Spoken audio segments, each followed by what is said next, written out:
Hi, is this the Kingdom Hall? Yes. Yeah, I just have a quick question I was wondering if someone could help me with. Okay. Do you have a minute? Sure. Great. Well, I was reading on the website because some Jehovah Witnesses told me about it. I was reading Uh-huh. the latest Watchtower that was posted August. I know it's not August, but it says August. The latest Yeah, one. it is Yeah. the August issue. Okay. Yeah, I know what you mean. Well, it has this article, and then the part I was looking at, well, it says "We do not give up," and it says that, and the section is called "Meeting Challenges to Our Faith," and then Uh-huh. the subsection is called "Postponed Expectations." Um, Uh-huh. it says that at the beginning of the 20th century, many anointed Christians expected to receive their heavenly reward in 1914. Yes. Uh-huh. But saying expected and that's all they're saying, it's very misleading. Like it doesn't even say why they expected that. Oh, well, they expected that because both prophetically, the signs of the last day, and also there is chronologically, that's a long. I'd have to sit down with a paper and a pencil and show you. They were expecting something to happen in 1914. The early Bible students, they were Bible students back then, and so they expected something to happen. So they thought, well, maybe this was like what people call the rapture. You think that but what did the publications say? What did Charles Russell say? He was teaching that They something were would happen? expecting, yes, in Yeah. 1914. He wasn't any more There, specific than that as far as you no, know? Oh, okay. no, not Well, as far as I know. in point of fact, they were taught, and he was also said to be the faithful slave at that Uh time. huh. And in one book, they actually call him the final messenger of the church. He felt you could get more insight by reading his books than if you just read the Bible alone, he Yeah. said. But things have changed far since his time. Well, You not know. on that respect. They still teach Yeah. that. They say that you can't understand the Bible without being in touch with the channel, that they call themselves channel. But anyways, well, what he was, the organization was predicting very specific predictions. That's why to say these people had expectations, it's very misleading by what they're omitting, that these things were actually taught. That 1914 would be the end of the preaching work, the end of all And in religion, reality, it was only the beginning. the destruction of all government, the end of the tribulation, and that they Yeah. would be raptured and paradise on earth would begin. So to me, I don't find that very honest. If they want to talk about the history, they might as well would give a more complete picture rather than showing this picture of these poor people with their expectations, right? It's kind Yeah, I know what you're saying. Yeah, but in reality, you'd almost have to go back and research what it was like, the history back yeah, then. that's what I'm Yeah. doing. Yeah, Yeah. this is in their publications. So, Uh huh. to paint it as expectations of these people. No, they were just believing what the God's only channel taught. They were taught it was God's only channel on earth. Right. Right. So that's okay to do that to people? Well, that's changed. One thing about having brighter light and learning more about the Bible and what it says and how its prophecies are being fulfilled, you have to change with the knowledge that you've got. Yeah, that would be okay for an individual person, but it's not really okay when you claim to be the only true channel of God on earth. Do you see that should there be a different standard for someone who is claiming that? Yeah, I see what you're saying, Yeah, but I have issues with a lot of what you would say religious organizations that make claims, and they're never willing to change when they find out different. When the light gets bright, the scriptures say, as the end approaches, the light would get brighter. it says as the end approaches, the light would get Mm-hmm. brighter. that's talking about doctrine. That verse It in is Proverbs talking about 4. spiritually. Yeah, because look at Jesus with his disciples. If he had told them the whole thing, he even told them he was going to die, and they couldn't accept that. So that's human nature. But he wasn't wrong. No. Mm-hmm. I'm not saying that. I'm saying he didn't tell them the whole picture because that was to come later. Yeah, a brighter light could add something to Yes. something, but it can't Yes. it can't be a lie, and this is, Right. I mean, they claim the light gets brighter, but yet on some teachings, when they said they were God's channel and this is meet in due season from Jehovah, the way they describe their writings, they've gone back and forth on some things. Like, for example, so how is that brighter light? It's not, if you read all that verse in the surrounding verses in Proverbs 4, you'll see it's not talking about doctrine anyways. So, No. yeah. And, then in that case, what is a false prophet then if they're not one? How would you describe a false prophet? Someone that wouldn't change when they saw it wasn't right. Yeah, that's no, a false prophet, if you read Deuteronomy 18:20 through 22. So you're saying back then they were false prophets. Absolutely. Yeah. Russell got some of his calculations from the pyramid, too. Yeah. Which then now they say is occultic. So really, you guys, to be fair, you go around telling everybody to examine the origins of everything, and I think that would be very key in the Watchtower organization. But then they say, oh, brighter light, don't pay attention to that, I don't know what to tell you. You have to research on what you feel is right. Yeah. I was just wondering, how do you reconcile it? Mm-hmm. Where it says in Deuteronomy 18, specifically is Jehovah's arrangement, when someone claims to be speaking for him. Who do you feel like has that today?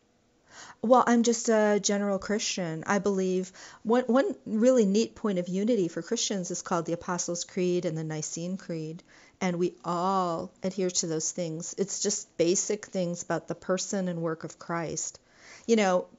Good churches don't require you to believe every single thing they say, as far as, the end times or dates, or whether you could drink alcohol or not. I mean, there's so much room for, individuals being led by the Holy Spirit. Yeah. Right. What we try to do is go by Bible standards, and that's the closest we can to Jesus' teaching. Like alcohol, there's nothing wrong with alcohol. The Bible doesn't teach that. It's against drunkenness. Right, I agree. Although when your governing body guy was buying like $900 worth of alcohol, as he was filmed a couple weeks ago, that still is disturbing, even though I don't think drinking is wrong, if you're not drunk. I found that disturbing. I don't know what you're referring to. Oh, Anthony Morris, he was filmed buying almost $900 worth of high-end alcohol, expensive, stuff. For what? I don't know. Why would anybody need to be, Well, I don't know. I mean, there might have been a large gathering. I don't know. I don't know. I'm not familiar with what you're talking about, but... Yeah, he went quite a ways from the headquarters, and he kind of looked like he had a hat down over his face and kind of was trying to be kind of, anonymous. But he was filmed, so... Huh? I just don't know. I don't know if it's true or not. Yeah, you should see it. It's going around the internet everywhere. It did really shock people, even some witnesses. But, yeah, I mean, I just thought of that as far as drinking. But yeah, I just find it, I just wanted to see what a witness thought about that in the magazine. It's very misleading about 1914, and you're right about doing more research into it and wondering why is it so misleading, There's like they're blaming it on the people. They had a film about 1975 also, is just blaming it on the people, that the people got carried away. But if you research that in depth too, you can actually see what they were saying in talks and in the publications about 1975. So it just seems like very dishonest, when they call themselves the truth, you should be truthful. Okay. How long have you been a witness? All my life. Hmm. I'm 73, so that's... Oh, you sound so young. Well, thank you.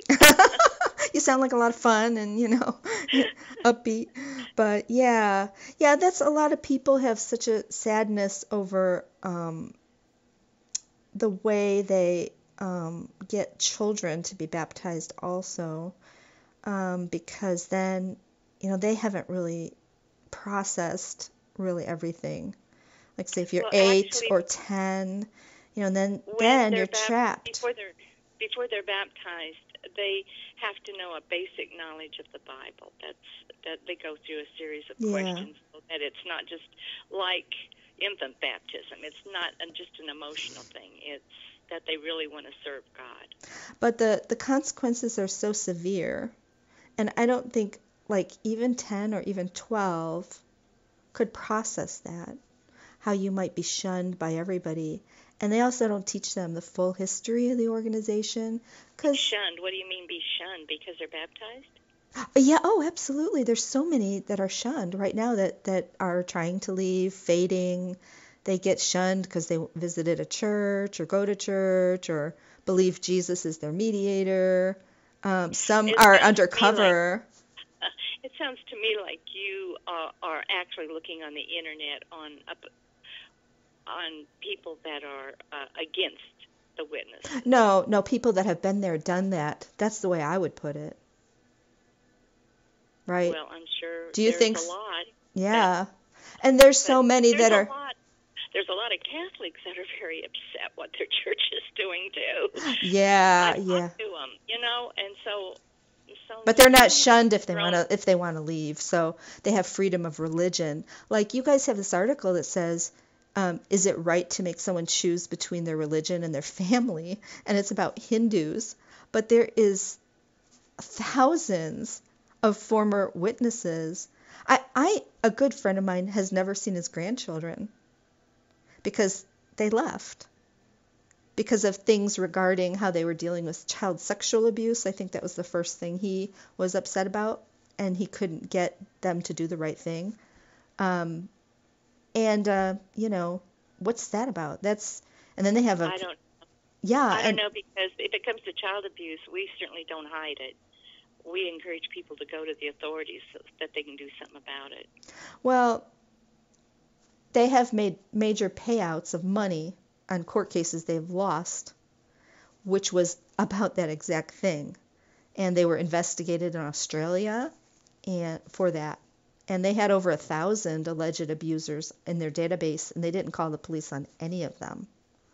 So, that's what they're saying. That's their party line. And they have the 2 witness rule, which they think the Bible says don't even look into it unless there's 2 witnesses. But see, when it comes to child abuse, I'm very strong on this because I called CPS for a girl the other night. Oh, good. Called me. Yeah.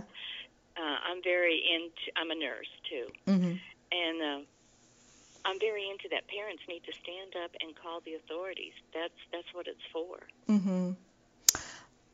Well, there's just if you investigate that with the Watchtower organization, you're going to see a lot of things, and you really need to read the Elders Manual, which is published online now because it was court evidence, and the past policies that they've had, and actually still do. They still have the 2 witness rule, and people have been discouraged from calling. They really have.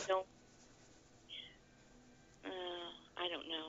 Like I really haven't found that to be true. Here's one you could look up. It's the called Catholic Church. I have found that to be true. I've talked to ex-Catholics. Right. I've talked to people that have, had problems with them. You know what's really interesting too about the Catholic thing? When you look up Catholic or priests child sexual abuse on the online library, tons of articles come up. But their court cases that they've actually lost and made payouts, where they didn't call the police, even in mandated reporting states like Pennsylvania was a recent one. Montana, they just made a big payout. There's no articles about them. So I just find that really strange.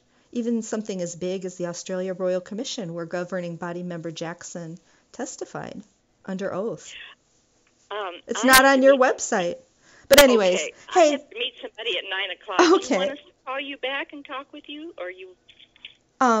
Well, if you want to talk about these things more privately, yeah, you could call me back. But Okay, hon. All yeah. right. I've got your number on the phone. Oh, then. you do? What's your Okay. name? Christine. What's yours? Christine. Janie. Okay. Hey, thanks for being so patient and nice to me. Oh, no Okay. problem, hon. Okay. You have a good day. God bless. Bye. Bye-bye.